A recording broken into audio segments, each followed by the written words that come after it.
cierto? Entonces mi misión es aclarar algunas dudas. ¿Sí?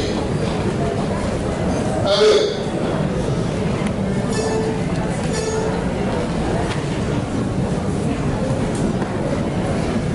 Primero, queremos saber dónde está la inteligencia financiera. Cuando hablan los políticos, siempre dicen la inteligencia financiera que investigue, que saque las pruebas, que haga todo. Pero yo les pregunto a ustedes si saben dónde está localizado. De repente muchos no lo saben. Sucede que la inteligencia financiera ha pasado por distintas entidades.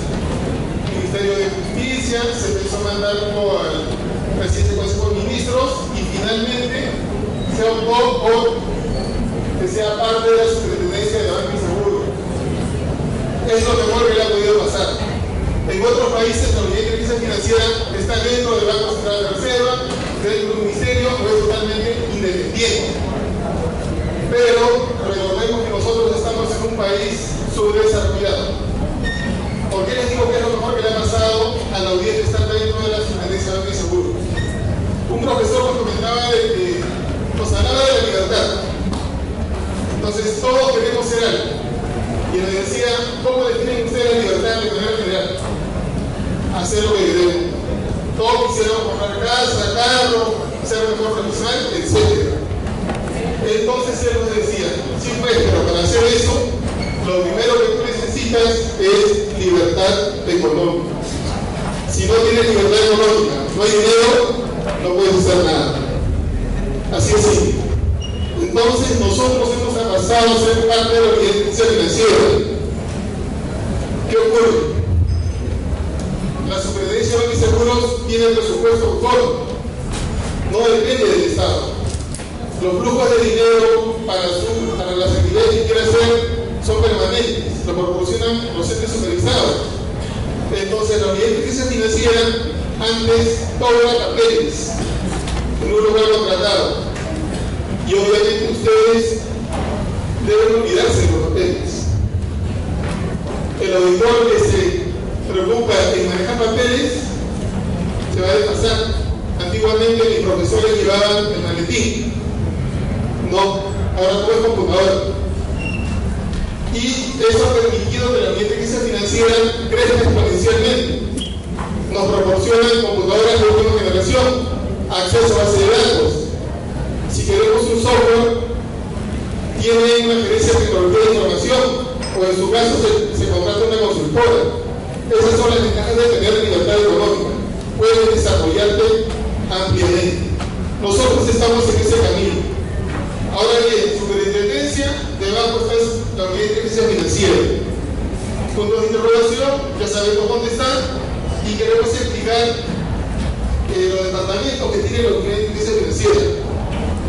Bueno, estoy seguro que los que están ahí arriba del fondo no podrán visualizar estas letras pequeñas. Pero yo voy a dejar la diapositiva, la que ustedes han entregado tiene menos diapositivas, esta es mucho más explicativa. Eso lo voy a hacer llegar y en todo caso lo pido en el grupo de casa. Bueno, la unidad de inteligencia financiera tiene 3 departamentos: análisis operativo, estratégico y departamento de cumplimiento. Yo laboro en el departamento de análisis operativo. No sé si ustedes saben, salió una ley, el decreto legislativo 1106, junio del 2012, la nueva ley de lavado de activos. Esta, por ejemplo, nos dio mayores responsabilidades, nos dio mayores beneficios, pero también nos cargó de responsabilidades. Entonces, antes la gobierno hacía un informe de inteligencia financiera, llamado así, se le mandaba al Ministerio Público. Entonces, el fiscal podía revisarlo o podía ponerlo ahí en su gaveta a que duerme el sueño de los justos. ¿Qué ha ocurrido? Era un trabajo fácil. Ustedes son auditores. Si hacen un trabajo y el que los contrata no les dice nada, ustedes están felices. No, tiene que haber responsabilidad. Si no hacen nada de auditoría, te despiden. Si hacen ese trabajo, te echan de empleo. Entonces, esta ley tiene muchas cosas positivas para la audiencia, pero también nos han ajustado un poco, y para bien. ¿Por qué? Porque, por ejemplo,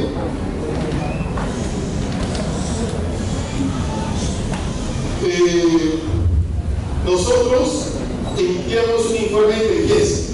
La ley dice que debemos emitir un reporte. Ese reporte va a ser medio probatorio en un juicio. Es un tema que, por ejemplo, lo comentaba, los auditores forenses se encargan de ese tema, ¿no? Los que se especializan en ello, los peritos o auditoría forense. Entonces, ahora entenderán dónde la responsabilidad es grandísima.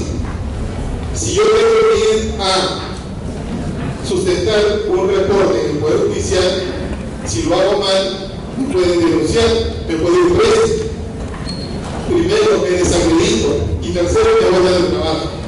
Entonces dirán que el analista, o como la ley me ha llamado peritos informantes, cargan una gran responsabilidad. Se han formado dentro del departamento de registro operativo 4 grupos de trabajo. Los que van a ver el tema del peritaje, ya me han llamado así, ¿no? Pero yo nosotros vemos cierta información en la que nos hemos especializado, generalmente de carácter financiero. Otro grupo que ve los informes de inteligencia financiera, otro que ve temas internacionales. Por ejemplo, acá puedo señalar que nosotros pertenecemos al grupo EGO. Yo siempre lo explico así porque es fácil de entender. El grupo EGO es como la FIFA. Todos los que quieren participar en campeonatos tienen que inscribirse en la FIFA bajo las reglas de la FIFA. El grupo EGO es algo similar. Si tú como país quieres ser bien reconocido como un país que lucha contra el lavado, contra la corrupción, tienes que pertenecer al grupo EGO. Y el grupo EGO tiene requisitos, o sea, no es que tú vas, inscribes y ya, no, evaluación permanente. El grupo EGO te relaciona con el mundo, casi todos los países tienen unidades de inscripción financiera. Entonces, tú puedes obtener información porque nos comunicamos por internet, por una red segura. No lo tenes, acuérdense, carga regulatoria, ese tema que va a hacer la fiscalía. Burocracia, tiene que pasar por varias manos y te responde dentro de un año. Esta ventaja de estar dentro del grupo EGO. Por eso que hay un grupo que ve temas internacionales y proyectos, como le comenté al comienzo. El otro grupo es de análisis penal. Obviamente nosotros interrelacionamos con el Ministerio Público, el Poder Judicial y obviamente normativa que debemos conocer y manejar, y este grupo se encarga de ese tema. Dentro de los peritos informantes, por ejemplo, lo que les hablé, el reporte es un medio de prueba, auditoría forense, lo que les comentaba, y era sustentarlo en un juicio. También hacemos reportes de acreditación. Esta ley, o el decreto legislativo S06, nos ha dado otra responsabilidad. Cualquiera de ustedes que haya viajado al exterior sabe que tiene que declarar si ya mayores a modo menos a $10,000 o su equivalente, y con esta nueva ley no puedes trasladar más de $30,000. Si trasladas más de $30,000, te lo van a retener. No te lo van a quitar, retención temporal se llama. Entonces, por ejemplo, es un proceso nacional. Cuando tú, digamos que es más fácil de comprender, vienes del exterior, en el avión, las azafatas te dan un formulario donde tienes que declarar, sí, llevo más de $10,000 y tienes que poner el bono. Cuando pasas por los controles, de repente te dicen, a ver señor, lo vamos a chequear, y descubre que no llevas los 15 declarados, sino que estás llevando 25. Entonces eso se llama falsedad. Te retienen todo el dinero. Si tú no declaras, te retienen todo el dinero.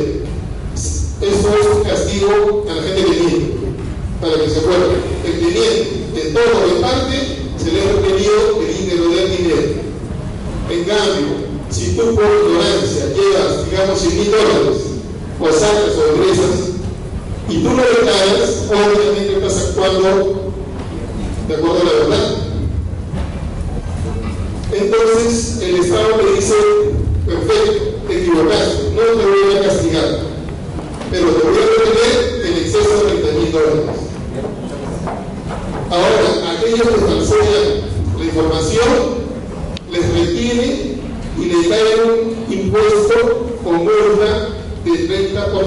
sobre lo no declarado. Si tú estás trayendo $100,000 y vendiste, digamos que declaraste $10,000, y cuando cotean encuentran 100,000, entonces 30% de $90,000. Eso no es la SUNAT, es un proceso de la SUNAT. Te retienen y luego del proceso la SUNAT te lo va a devolver.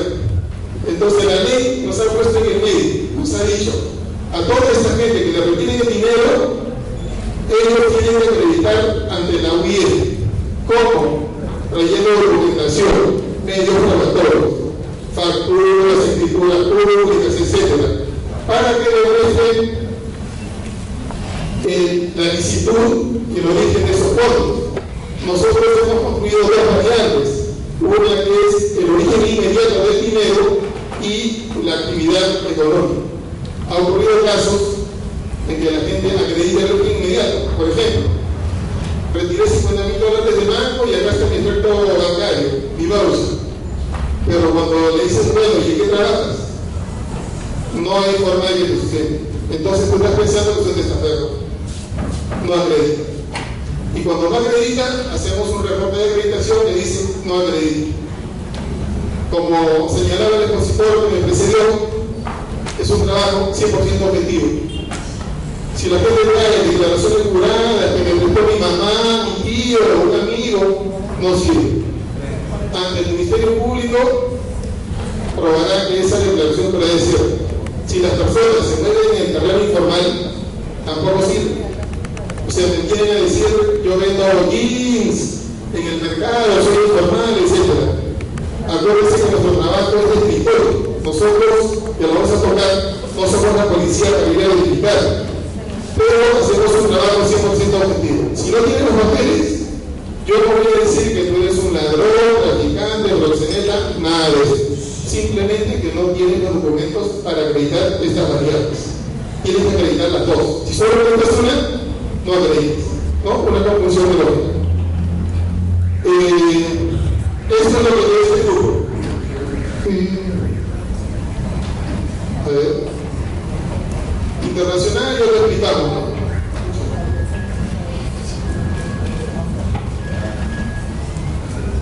Lo de análisis penal, por ejemplo, hay un tema de congelamiento de fondos, que también la ley esta, la 1106, nos ha dado por premio.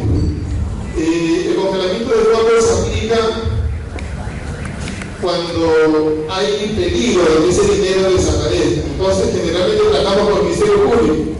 El Ministerio Público nos llama, nos dice, ¿saben qué? Estamos investigando a una persona, o la policía que ha intervenido en una persona, y como el Ministerio Público se comunica con nosotros. Entonces nosotros evaluamos, conversamos con el Ministerio Público, con el fiscal, y determinamos si amerita congelar, lo retiene, hasta que el juez refrende eso. De repente la persona se queja, sustenta, y el juez dice, no va, se desestima. Me olvidaba en el reporte de acreditación, que explicaba hace unos momentos, que si tú acreditas, nosotros emitimos un reporte que dice si acreditó y se lo mandamos al Ministerio Público. Nosotros no vemos delitos. Esto es un tema administrativo. El Ministerio Público sí ve delitos y el Ministerio Público los investiga a estos señores por el delito de lavado de activos. Nosotros no lo investigamos por lavado de activos, simplemente por una infracción administrativa. El Ministerio Público ordenará a la SUNAT devuelvan el dinero. Entonces, como se da cuenta, al comienzo y al final, el dueño del proceso es la SUNAT. Nosotros estamos en medio, procesando la información solamente. Pues, este es el apartamento del ejercicio operativo. Muchas gracias, ahora no me acostumbro. Estratégico. Lo he dejado en blanco porque, bueno, todos conocen por la formación universitaria que esto es los temas macro, pero está en consolidación y en formación en la UIL, entonces malaría pues se decide cuestiones teóricas, ¿no? Luego está el área de cumplimiento. Entonces, por ejemplo, todos conocen la subtendencia, banca seguro, MINCEPUR y otros entes supervisores. Pero hay una gran cantidad de empresas llamadas sujetos obligados que no tenían supervisor. Casas de cambio, estas personas que venden autos, empresas que venden carros, ¿no? Notarios, por ejemplo. Entonces, ¿qué dijo la ley? Todos los que no tienen supervisor van a ser supervisados por la Unidad de Inteligencia Financiera. Y son una gran cantidad de empresas. Entonces, habría que potenciar el departamento de cumplimiento. Obviamente, su tarea de supervisión. También de prevención, que son capacitación, etc. Yo estoy acá porque se hizo una solicitud y esta área es la que hizo la gestión para que mi jefe dijera que yo viniera para acá. Luego tenemos sanción. Por ejemplo, hay gente que tiene que tener, de acuerdo a la norma, su manual de prevención de lavado de activos, sus señales de alertas, capacitar a su personal en lavado de activos, pero no lo hace. Entonces la UIF le impone una sanción que se mide sobre la base de unidades impositivas tributarias. A ver, acá lo que quiero sacar es que la UIF no puede hacer lo que le decía al comienzo. Los políticos, sobre todo, en televisión, que la UIF ¿por qué no ha dedicado el lavado? Que por qué quiere que lo condenemos a la persona. Entonces nosotros no somos el Ministerio Público. O sea, nuestro trabajo es de escritorio, estamos en una computadora y accesamos a base de datos, SUNAT, RENIEC, del grupo E, pedimos información del exterior, SUNAT, etc. Y es una base de datos a la que accedemos. Entonces, nosotros no somos el Ministerio Público, no denunciamos. Por ejemplo, ustedes recordarán que se tenía que levantar, que tenían que otorgarnos la facultad de levantar el secreto bancario y la reserva tributaria. El Congreso dijo que no lo podemos hacer, eso lo hace el Ministerio Público, entre otras personas. Reserva bursátil, comunicaciones y no conducimos la investigación sobre el lavado, eso lo hace el Ministerio Público. Entonces, cuando los políticos y algunas personas en televisión o periodistas opinan, piensan que nosotros hacemos esto. No es cierto, no hacemos nada de eso. Tampoco somos la policía. ¿Por qué no lo capturan? ¿Por qué no están ya señalando dónde están las cuentas bancarias? No, la información que nosotros manejamos es reservada, secreta. Ustedes acá pueden tener 50 millones de dólares en el banco, yo lo puedo saber, no tengo por qué decir, no tengo que decirle al Ministerio Público. Nosotros les mandamos un informe de inteligencia financiera que su característica es la reserva. Entonces, si el fiscal estima pertinente abrir investigación, lo hace. Y como les expliqué, nos van a pedir un reporte cuando lo estimen pertinente. Por ejemplo, yo envío un informe de inteligencia al fiscal X. El fiscal lo analiza y dice, sí, me interesa este caso, porque yo lo estaba viendo. Y lo que tú me has dado, calza con lo que yo estoy haciendo. UIF, necesito el reporte de este informe de inteligencia. Entonces yo voy y coordino con el fiscal. Señor fiscal, ¿en qué lo podemos apoyar? Necesito que me ayudes a sustentar los extractos bancarios, los movimientos de la bolsa, etc. Lo otro, déjamelo aquí, encantado. Es parte de nuestro trabajo. Nos ponemos de acuerdo y yo voy a sustentar una parte. No va a haber contradicción porque el fiscal es el que dirige la investigación. Él elabora su hipótesis o su teoría del caso y nosotros tenemos que secundarlo y apoyarlo. Ese es el trabajo. Por ejemplo, nosotros no hacemos seguimiento, no filmamos, no tomamos fotos, no llamamos a la gente, venga acá, dime qué cosas hace. No podemos hacer eso, la ley no nos da esas atribuciones. A ver, confirmación de la data. Yo no puedo ir, por ejemplo, entro al celular y veo que tú tienes un terreno. Entonces, el señor tiene un terreno valorizado en $40,000. Pero yo no sé si es en ese terreno que hay un edificio o si lo estás arrendando. No puedo hacer trabajo de campo, eso lo hace la policía. Entonces nosotros no podemos hacer eso. Tampoco somos el Poder Judicial, no condenamos a nadie, ¿no? Ni ordenamos requisitorias ni suspenderle sus derechos a la gente. Entonces que se quede grabado eso y lo transmitan a sus parientes, amigos. Nosotros no somos Ministerio Público, ni Policía, ni Poder Judicial. FinCEN es el equivalente a la UIF de Perú, de los Estados Unidos. Tenemos el FMI y la CIA. Ni siquiera nos parecemos. O sea, Estados Unidos tiene todo el poder del mundo, puede enviar a sus agentes a chequear, a verificar. Nosotros no podemos, ni nos parecemos de lejos. Entonces no somos nada de eso. Eso hay que borrarlo de la cabeza. Funciones más relevantes. Obviamente toda institución tiene un montón de funciones, entonces sería ocioso señalar ahí 100 funciones. No vale la pena. Nos interrelacionamos con los sujetos obligados y los supervisores. Los sujetos obligados, como su nombre lo dice, son entidades que la ley les obliga a reportar. ¿Qué cosa? Operaciones sospechosas. Están bajo el mando del supervisor. Entonces nosotros interrelacionamos directamente con los sujetos obligados, que son los más conocidos, los bancos. Ellos nos mandan reportes de operación sospechosa y sus supervisores también nos pueden mandar reportes de operación sospechosa, que lo vamos a explicar luego. Bueno, lo que les comentaba es ahora el ROS es electrónico, antes era papel. Entonces nosotros tenemos que mirar un montón de papeles. Ustedes tienen que entender que, bueno, en la SBS la política es cerrar papel, aunque todavía se usa, pero ahí restringimos. Tienen que olvidarse del papel, ya el papel no debe existir. Lo único que hace es estorba, burocracia. Ahora ya existe la firma digital. Ya más adelante todo va a ser vía informática. Piensen ustedes que hay 32 grupos de empresas o sujetos obligados y la gran cantidad, piensen nomás en los camistas. Todos los camistas tienen casas de cambio. ¿Ustedes creen que si ellos nos reportan, nosotros vamos a poder procesar? Necesitaríamos todo el personal que está acá. No se puede. Por eso es que todo tiene que ser electrónicamente.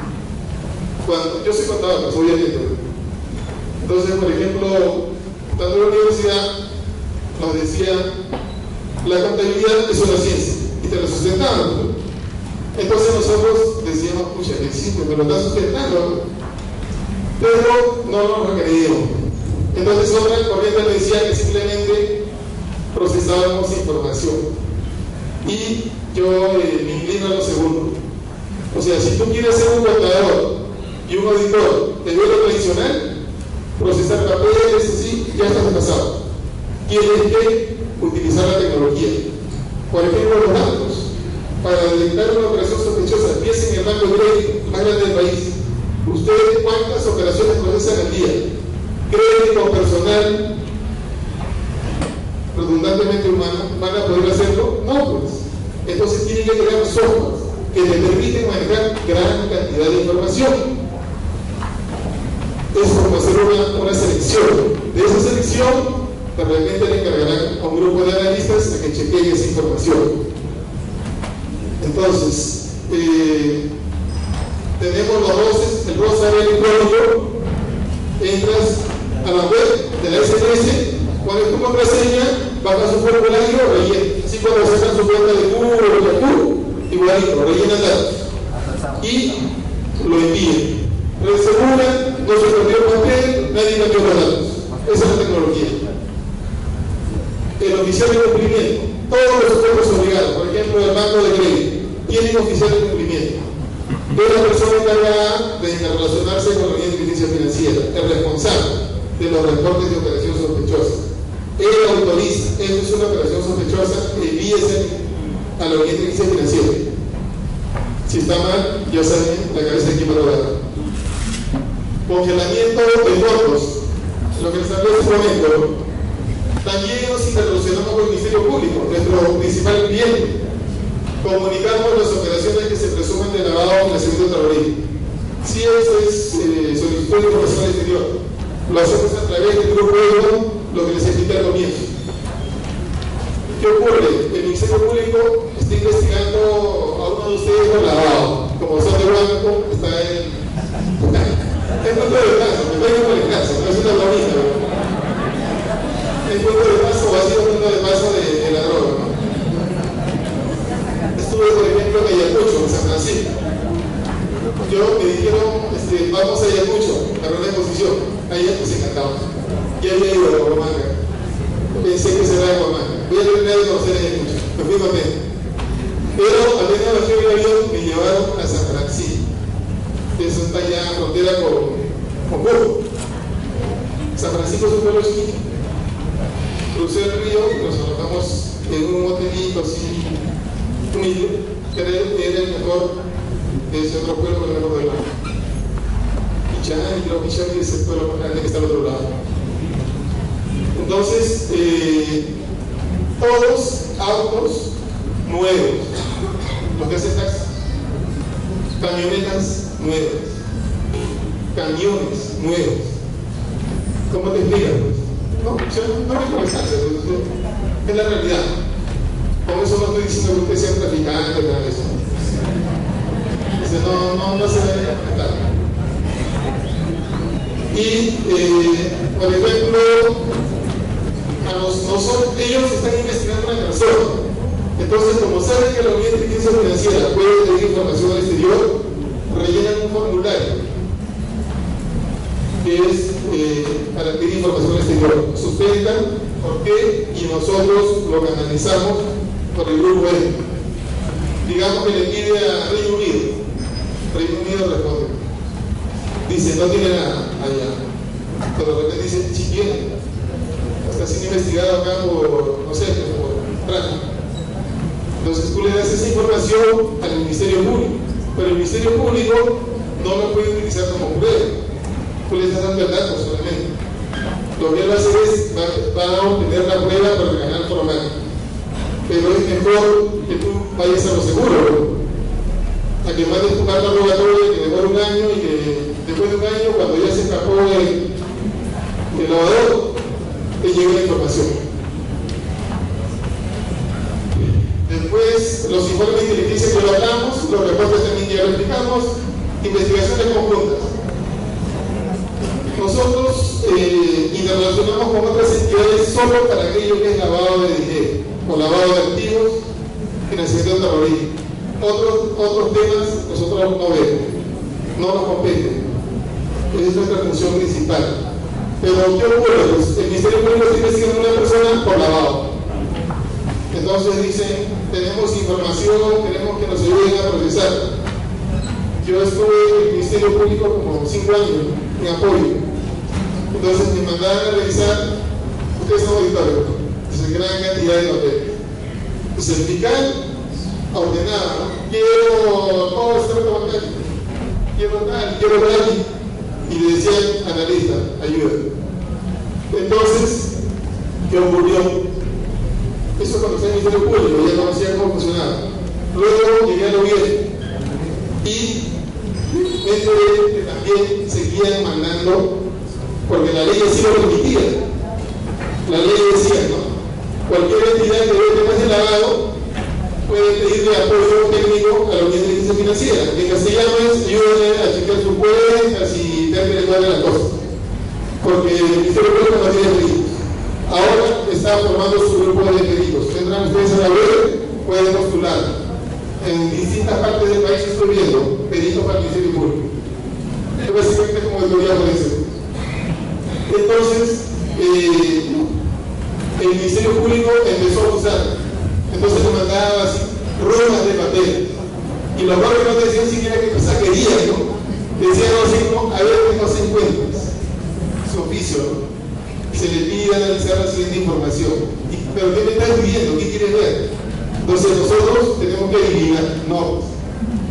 Y como ya era un abuso y nuestro trabajo no es ser perito del Ministerio Público, salió el reglamento donde se le anotaba. Aunque dice que el reglamento no puede contra la ley, pero se puso la ley para poner un candado. Conjunta siempre y cuando la audiencia lo apruebe. Entonces de ley ya no me molesta. Bueno, luego, pero para que vean, no es que la audiencia no quiera trabajar, no. Trabajamos un montón con la Contraloría. La Contraloría, ustedes saben que ven temas de corrupción, ¿no? Funcionarios públicos. Y como es un delito precedente de lavado, ellos nos solicitan. Y nosotros, por ejemplo, damos información. Digamos que lo están investigando con ustedes y nos preguntan, señor, un reporte de operación sospechosa. O sea, que el oficial de cumplimiento le ha mandado al gobierno, diciendo que tú puedes ganar cantidad de dinero y que haces operaciones que no van con tu perfil. Nosotros decimos, si tiene, allá, bacán, estamos yendo a lo seguro. O te piden información del registro de operaciones. Ustedes se han ido al banco y han hecho depósitos por 10.000 o mayores de 10.000, el banco les da un formulario. Compran un cheque, depositan, retiran, etc. Transferencias, y le dicen, rellena este formulario, indica el origen y el destino de los fondos. Esa información es digitalizada y pasa a una base de datos a la cual tiene acceso la inteligencia financiera.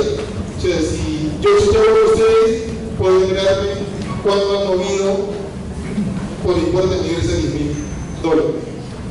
Entonces, digamos que es un profesor, su sueldo es 2.000 soles, no tiene perfil para estar depositando $10.000, $20.000, $18.000 o haciendo transferencias por $50.000. Entonces, esa información sale cuando uno mira esta base de datos. Es una gran base de datos. Pues le das esa información a la Contraloría. Por el Ministerio Público, a veces no hacemos conjuntas con la SUNAT también. Esas son las conjuntas. Después, información internacional, lo que les comenté, pedimos información exterior. Información nacional, también lo que les comenté hace un momento. El Ministerio Público nos dice, quiero saber si tiene un ROS o quiero saber de sus movimientos de operaciones, registro de operaciones. Todo siempre y cuando esté dentro del lavado de activos. Si no, le decimos que no procede.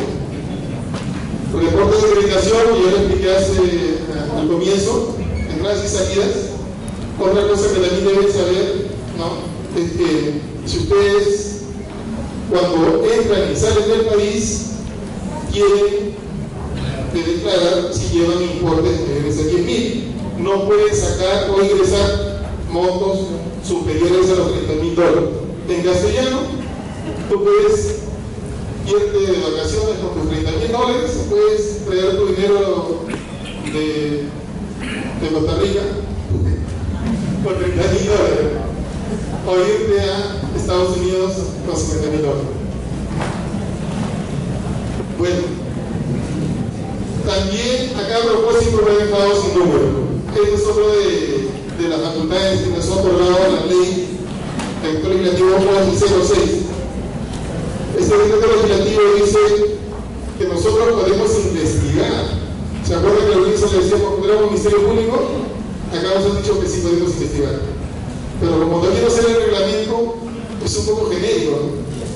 O sea, yo puedo, por ejemplo, investigar, le puedo pedir a un banco, infórmame del señor X, quiero saber si tiene algún movimiento sospechoso, etc. O a la casa de cambios, todos los que son sujetos obligados. Ahí puedo acceder, están obligados con la audiencia. Y a las entidades del Estado, por ejemplo, a mi vivienda, ¿no?, Petroleros, etc. A los hoteles también le podemos pedir. ¿Por qué? Porque son sujetos obligados. Entonces, dice solicitar información, y acá les cuento algo. Nosotros nos alegramos. Dice ahí, solicitar acceso a base de datos. Uy, no está bonito. No lo podemos hacer, ahora sí. Nos metemos a la SUNAT, a la RENIEC, etc., ¿no?, a las municipalidades. La ley nos dice que sí, a la Contraloría. Entonces, había un proyecto y todos estamos contentos. Fuimos con el gerente de registro de la Superintendencia de Seguro. Le contamos el proyecto y él nos hizo pisar tierra. Pero bueno que se lo cuente, porque sirve. Él nos dijo, ustedes están locos. ¿Ustedes creen que el gerente de tecnología e información de cualquier entidad les va a dar la información? Jamás. Primero en su vida. ¿Tienes tu ¿Por qué? Porque esa es su función, proteger esa información. Ellos están ahí para proteger la información. Si tú me pides a mí, ni soy el que te lo voy a dar. Entonces, pero yo, una orientación, dijo, como la ley te permite, señala qué parámetros, o mejor dicho, qué campos, ¿no?, qué actos tú quieres que esa entidad te dé.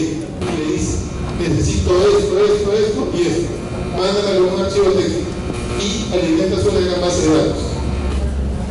Así es como lo vamos a utilizar. A veces en mi experiencia nos hace patinar. Bueno, con el exterior ya lo conversamos, ¿no? También existen otras clientes con la internacional. Si ellos nos piden apoyo, nosotros lo apoyamos, o viceversa. A ver, vamos a ir un poco más rápido. Bueno, acá dice lavado de activos, ¿no? Entramos un poco al tema. Una visión general. O sea, de repente todos hemos escuchado que existen las etapas de colocación, integración, integración. ¿Qué cosa significa esto? Colocación.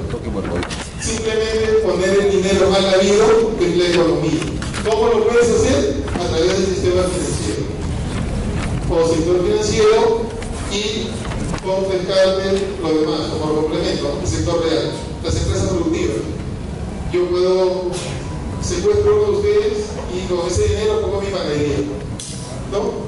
Compro un terreno, hago mi chacra, crío ganado, etc. Con dinero mal habido.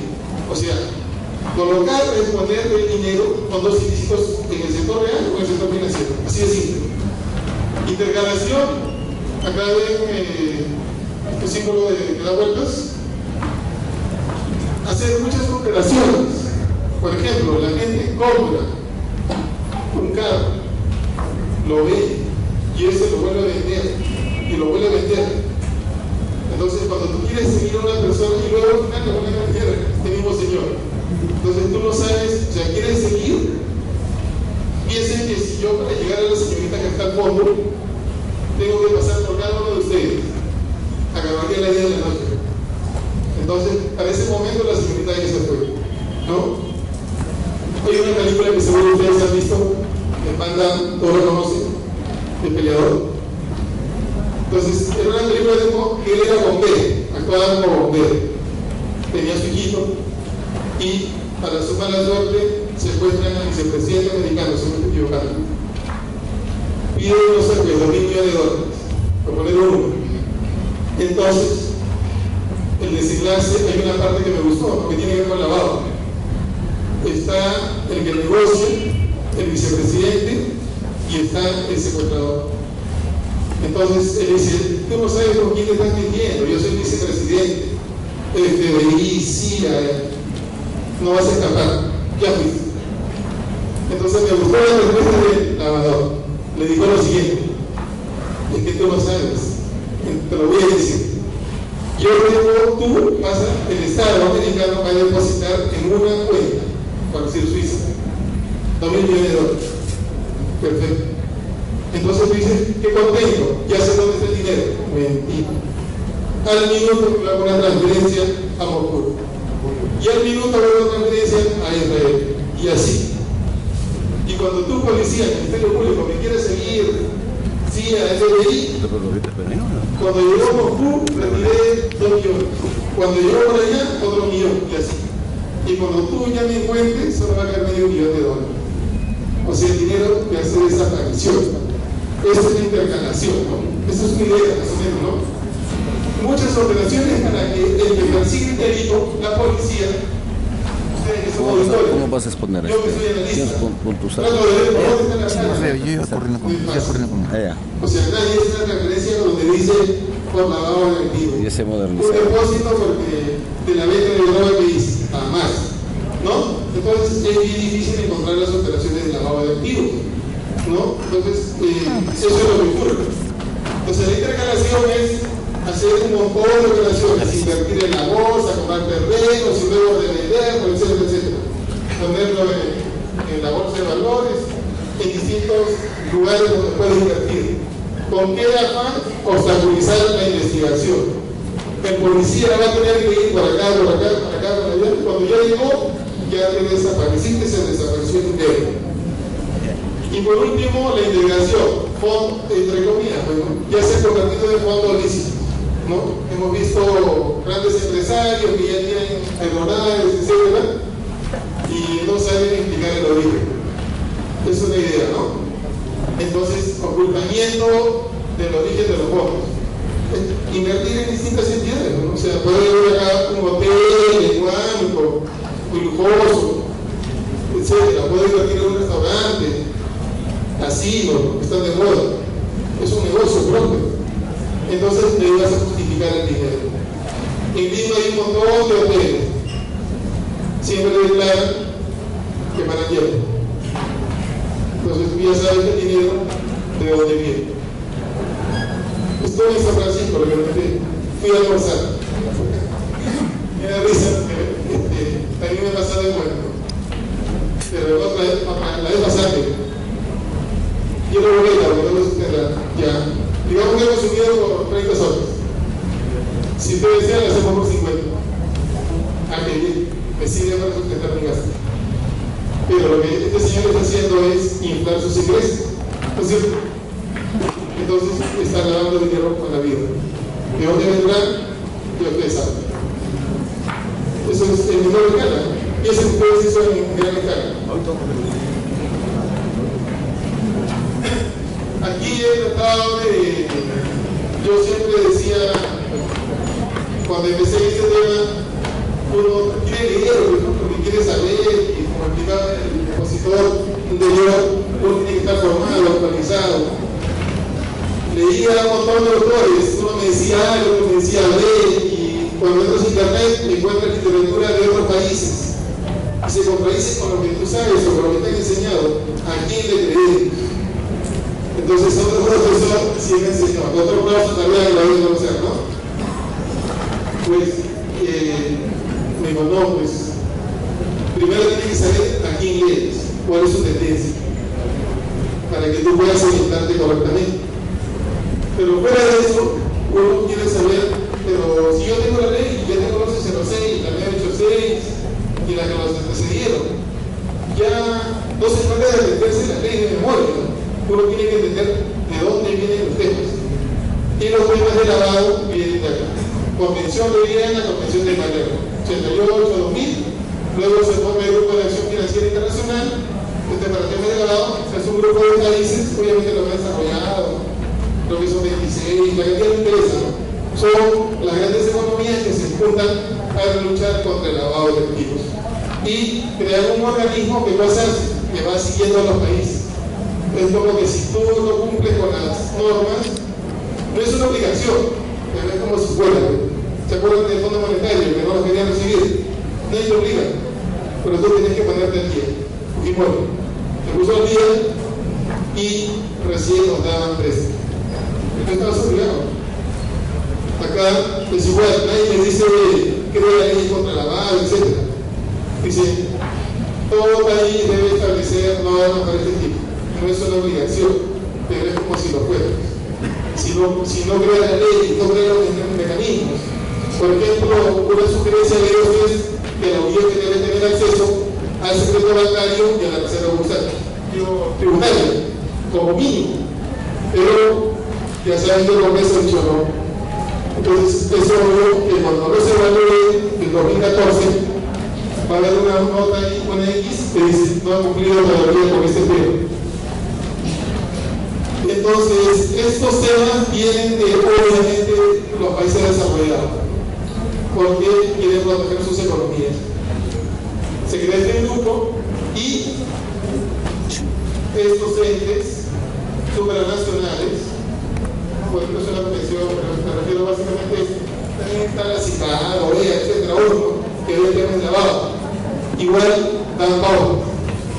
Ellos señalan colocación, intercalación, integración. Es lo mismo que enseñé hace un momento. Acá está. Colocación, integración, integración. Eso viene de la jerga internacional, ¿no? Como cultura debemos saber y conocer. Entonces, como viene de normas internacionales, es como Estados Unidos, que tiene todo el mundo del mundo. Nosotros no podemos pelear con Estados Unidos. Entonces él dice, hágase así. Y nosotros debemos delinearnos porque obviamente son temas que también favorecen nuestro desarrollo económico. Entonces, cada país es distinto. Yo al comienzo pensaba, pues, la ley penal, el código penal será similar en Uruguay, Chile, etc. Si todos somos humanos, todos amamos igual, ¿cuál es la diferencia? Casi tenemos conceptos similares de la libertad, de la economía, el libre mercado, entonces todos nos harán igual. Mentira. cada vez tiene su idiosincrasia y tienen los legisladores que se merecen, como dice el grupo. Entonces hacen normas que son distintas a las nuestras. Si uno va a leer la ley de lavado de activos de Argentina, es distinta a la nuestra, y de Costa Rica y de otros países, o se parecen en gran medida, pero no somos exactamente iguales. Entonces, si uno se basa en literatura colombiana en Argentina, puede caer en un error. Lo que te han dicho este grupo internacional es esto, que es colocación, intercalación, vuélcalo en tus normas. Entonces, ¿qué cosa ha hecho el Perú? Lo ha volcado en sus normas. ¿Cómo le han llamado? Estoy citando la última ley, ¿no? La 1106. ¿Cómo se llama la colocación en nuestro país? Conversión. Así está la ley. Intercalación, yo estoy seguro, transferencia, ¿no? Esto es el equivalente. También han creado transporte de dinero, más o menos les comenté. La integración en el Perú y en las normas se llama ocultamiento y tenencia. Entonces, cuando uno lee esto, sabe que se requiere esto. Si lees literatura internacional o de cualquier grupo que quiera hablar de esto, se está refiriendo a esto. Este es el espejo. Ahora, acá hay una raya celeste. Entonces, esa raya celeste está sobre el transporte del dinero. ¿Por qué lo he puesto así? Porque acá estoy hablando, a ver, repasemos. Existe la ley, la 1106, donde te hablan de conversión, transferencia, transporte, ocultamiento y tenencia, que son actos de lavado de activos. Pero yo no soy abogado, pero recogí algunas ideas, es importante, ¿no?, transmitirlas a ustedes. Nos dicen que conversión y transferencia son delitos de tipo instantáneo, ahorita lo voy a explicar. Y ocultamiento y tenencia son delitos de tipo permanente, instantáneo, o sea que se consuma. Yo voy y te apuñalo, ya cometí un delito. Pues yo voy, hablando de lavado, deposito $30,000, fondo de origen ilícito, y he cometido acto de conversión, lo inserté en la economía, luego lo retiro y lo pongo por allá, transferencia. No se quiere la palabra, sino simplemente la acuerdo que le expliqué hace un momento. Colocación o conversión, tú tienes fondos ilícitos de la droga, lo pones en el banco o fundas una empresa, aumentas capital, levantas otra empresa con labores. Eso quiere decir simplemente que los dineros mal habidos los insertas. O me interesa, depósito, inviertes, aumentas capital, etc. Y la intercalación o transferencia son distintos actos, que puede ser lo mismo. Si hago un depósito, hago una transferencia, compro un cheque, etc. Hago un depósito a plazo, hago 1000 operaciones. Luego de que hiciste la inserción, obviamente vas a hacer este paso, ¿no? Y la integración es cuando ya tantas vueltas y ya la policía ya tiró la toalla. Ministerio Público también. Ya se olvidan de qué, porque ahí recién sale esa flota. Te compras tu carro, compras tu empresa, etc. Entonces el transporte de dinero puede ser un delito instantáneo o puede ser un delito permanente. Instantáneo significa yo doy dinero mal habido y lo quieres poner. Pusiste y se consumó, o lo estás transportando. Para que te estás yendo de aquí a hoy día y te detiene la policía. ¿De dónde obtiene usted estos? Creo que han encontrado $300,000 ahora poco, no me acuerdo dónde. Y tú no sabes responder ni explicar ni quién es el verdadero dueño. Lo retiene Ministerio Público y te investigan por lavado de activos. Por el artículo 3, transporte de dinero dentro del territorio nacional. Lo que comenté en ese momento era salir y estar del país. Digamos que el dinero ya ha pasado por varias manos y se ha vuelto a convertir en dinero y lo tienes ahí bajo tu colchón, ¿no? O lo tienes en una cuenta bancaria. Es un delito, ocultamiento permanente. Ahora, ¿por qué me he tomado el trabajo de poner instantáneo, ¿no? Con el riesgo de que haya un abogado acá en Florida? Es mejor cometer un error, ¿no?, a quedarse inerte, sin hacer nada. Instantáneo, ¿qué dice acá la clase? hablan de consumación y prescripción. Los actos que vulneran la ley se extinguen al momento de la consumación del delito. Ejemplo, yo voy, todos somos mal amigos, compro un cheque de ingreso por $30,000. Compré y ya, o sea, se consumó el acto de lavado de activos instantáneo, así lo define la norma.